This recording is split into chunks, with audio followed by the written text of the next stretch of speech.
Aga jätkame siit vaimse ja füüsilise arengu osas. Miks inimene peaks siis vaimselt ja füüsiliselt arenema, miks see praegu hästi tähtis on? Mida rohkem jääb inimesel aega üle, tänu, ütleme siis, tehnoloogilisele abile, seda rohkem inimene kas areneb või taandareneb. Inimene peab hakkama arenema, et mitte taandareneda. Kui me vaatleme praegult ühiskonda, siis tänu igasugustele mugavusteenustele, tehnoloogilisele arengule, nagu ma just äsja nimetasin, on ülimalt palju ülekaalu. Terve USA on täis sisuliselt ülekaalulisi lapsi, naisi, mehi, see on absurd. Teiseks erinevad vaimse tervise probleemid, mis viivad lõpuks suitsiidini, samamoodi absurd. Ehk siis inimesed mitte ei sure enam sõdade tagajärjele nälja kätte, vaid üle söömise kätte ja oma enda mõistuse kätte. Ja miks? Sellepärast, et neil on aega ja neil on ressurssi. Kui sul ei ole aega ja kui sul ei ole ressurssi, no ma kahtlen, et sa saad olla depressioonis, kui sa pead mõtlema, et kus süüa saada. Aga väga lihtne on olla depressioonis, kui sul on erinevad hamburgeriputkad igal pool ja kodus nii-öelda voodi all on ka taldrikud, siis on depressioon kergem tulema.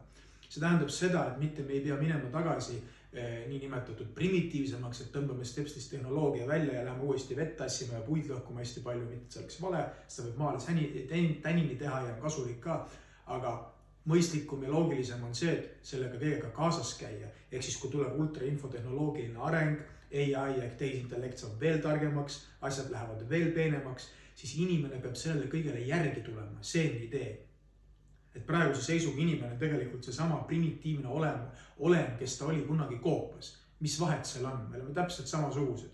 Omame niinimetatud primitiivset ajukeskust, R-kompleksi, R-kompleksi ehk siis reptiilaju piltlikult öeldes, emotsionaalset keskust ja siis ratsionaalset meelt. See on see põhiline 3 aju skeem, eks ole, kui uurida kõige tavalisemat science ja kätte saadud kõigile raamatus internetist. Et me oleme need täpselt samad, mis me oleme endale juurde liitnud. Käekella oleme endale orgunnind nii-öelda jälle naljaga pooleks. Ülikonna selga pannud, oleme pangas või oleme kuskil mujal advokaadibüroos, oleme justkui asjapulgad. Aga tegelikult olemuse poolest me oleme täpselt need samad koopa inimesed. Neurokorteks on kuigi edasi arenenud, keeleline käsitlus on spetsiifilisem, suudame aeglane planeerida, aga ürgses plaanis meie sees olev ürgsus on täpselt see sama, mis ta oli koopa ajal. Mitte midagi ei ole muutunud. Ja küsimus ongi selles, et kui ühiskond areneb aina edasi mugavuse suunas, siis inimene peab sellega kaasa arenema, et mitte ennast ise põhimõtteliselt enda mõistuse ja vaimu kätte ära hävitada. Mida ma sellele silmas pean? Kui me võtame selle niinimetatud koopa elaniku, siis koopa elanik pidi otsima süüa. Ega ta ju ei tahtnud. Ta pidi, sest ellu peab jääma. Selle tulemusena inimene liigub võimalikult palju ringi, tarbib ilmselt vähem kaloreid, põletab rohkem. Loogiline, et ta ei lähe paksuks, ta on vormis ja kõik on temaga justkui okei. See on eraldi asi, et ilmselt eksisteerisid haigused, mingid traumad, kukkus, murdis luid. Ei oska kommenteerida, aga loogiline oleks.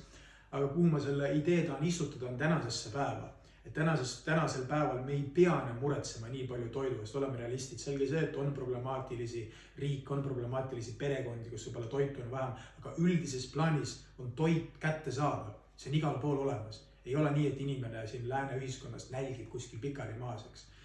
Ja mida arenenum on see ühiskond nüüd, seda mugavam on sellises ühiskonnas olla ja seda lihtsamini muutub inimene ülekaaluliseks, muutub inimene depressiivseks, muutub inimene suitsiidseks ja nii edasi. Sellepärast, et tal on tegelikult liiga hea olla, tal on liiga palju aega ja ta ei tea, mida sellega teha. Märksõnad ongi nüüd vaimne ja füüsiline areng, ehk siis sisemaailma areng ja välise pildi areng. Vastasel juhul sa lähed hulluks, sellepärast, et see aeg hakkab sind tappa, see vabadus võrdub tegelikult teistpidi vangla, kui sa ei tea, mida sellega teha. Kui inimene elab struktureeritud elu, eks ole, toome näited.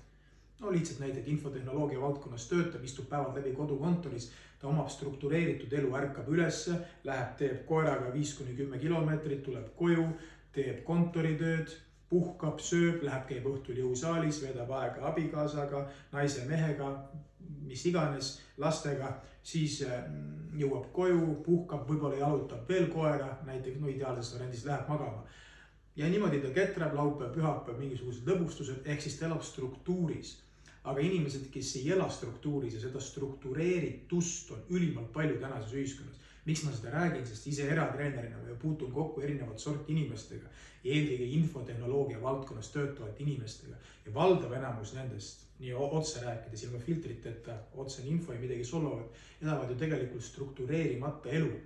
söövad, mis kätte juhtub, kuskil X ajal mingi töö ots ära teha, eks ole, missioon täidetud, aga mis saab nendest füüsiliselt ja vaimselt? Ülekaal, depressioon, ärevused, antidepressantide tarvitamised, kõik, mis on tegelikult absurdne. Ja üle jääbki nüüd jälle, tegelikult see, mis ma just rääkida tahtsin, mis on selle video idee, see füüsiline ja vaimne areng. Praegu see tehnoloogia võib-olla pole läinud veel nii nimetatud hulluks kätte või nii edasi arenenud, et me täitsa vabad oleksime, aga sinnapoole on see kõik teel ja inimene on sunnitud hakkama siis tegelema sisemaailma aspektidega, samuti füüsilise aspektiga, et selles kõiges ellu jääda ja tunda ennast tegelikult hästi. Sest et kui neid niinimetatud natukene võib-olla isegi fiktsionaalsemaid mõttekonstruktsioone edasi arendada, siis ma arvan, et see jutt ei maksa midagi, see on arvamus, eks ole, see on mõtete süntees. 20-30 aasta pärast liiguvad ringi masinad, kes on võib-olla lausa eneseteadlikud, kui mitte, siis ilmselt suured mingid e-korp ehk siis infotehnoloogia korporatsiooni ettevõtted omavad nende masinate operatsioonisüsteemi ehk neid juhivad, kodeerivad, selge see, et inimesed töötavad sellises valdkonnas, aga valdav enamus tööst ja ülesannetest hakkavad need masinad ära tegema. Ja mis siis saab inimesest, eks ole, see on ka selle kurikuulsa Harari raamatute 21 küsimus 21. sajandi kohta ja Homo Deus raamatute sisu, et mis saab siis inimesest, eks ole, nüüd tohutult palju inimesi, miljardeid inimesi, kes siis võib-olla jäävad töötuks või ma ei kujuta ette, mis nendega saab, see on eraldi küsimus. Aga idee ongi just see, et peab areng tekkima, inimkonnas peab mingi areng tekkima, vaimne, füüsiline areng, et selle kõigega toime tulla ja suuremas plaanis võib-olla selline ühtsuse tekitamine, eks ole, et selline omavahel sõdimine ja üksteise hävitamine, ma arvan, et see tuleviku maailmas jääb tahaplaanile, sellepärast et uueks nii-öelda ohuks ja plusspooleks hakkavad olema masinad, see on otseses mõttes, kes siis toetavad meie elu ja võimalik, et ka hävitavad meie elu, kui masinad meid hakkavad kontrollima.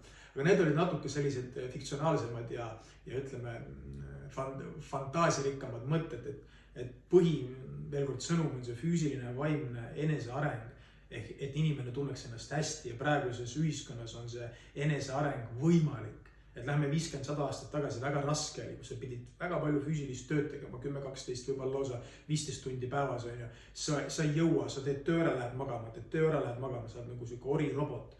Aga praegult ikkagi väga paljud inimesed, kes töötavad infotehnoloogia valdkonnas, neil jääb tegelikult seda aega üle, seda võib-olla energiat üle, selge see, et vaimuenergiat nad kulutavad palju seda tööd tehes, aga neil jääb üle seda, et energiat üle, et tegeleda endaga. Ma ei tea, käia trennis, palgata endale eratreener, palgata endale ükskõik missuguses valdkonnas mingi spetsialisti juurde, kes neid toetab ja aitab, sest vastasel juhul jah, et see inimkond läheb aina, kuidas ma ütlen, krobelisemaks, et selline inimese loomus. Ma olen sellist Vana-Kreeka nägemust ja usku, terves kehas, terve vaim, näeme okeid välja nii meeste kui naistena, oleme adekvaatsed, intelligentsed, suudame mõelda, arutleda, käsitleda teemasid ja nii edasi. Et ma arvan, et see on nagu niisugune üllas inimese kujutis inimesest kui sellisest, et see tagasi tuleks ja igasugune, võib-olla ma olen natuke radikaal, aga selline toores ülekaal ja selline viltune sisemaailm, et see nagu haihtuks ja kaoks, peab inimene ise sellega midagi ette võtma. Inimene peab arenema hakkama ja ma arvan, et haridussüsteemist peab see alguse saama, et haridussüsteemi implementeeritakse rohkemal määral inimese õpetust, kes me oleme, kuidas me töötame, mismoodi üldse see süsteem välja näeb, just nimelt inimese humanistlikus plaanis, sest et meil ei ole ju manuaali kaasas, kuidas me töötame. Et midagi räägitakse, et söö 3 korda päevas ja liiguta ka, aga muud nagu otseselt ei ole. Me ei tea, kes meie oleme ja aeg on hakata küsima küsimusi, et kes ma olen. Sellega ma tegelen ise juba viimased 13 aastat kindlasti, et kes ma olen, mingid vastused olen ma saanud ja liiguvad siit edasi. Need olid minu tänased mõtted.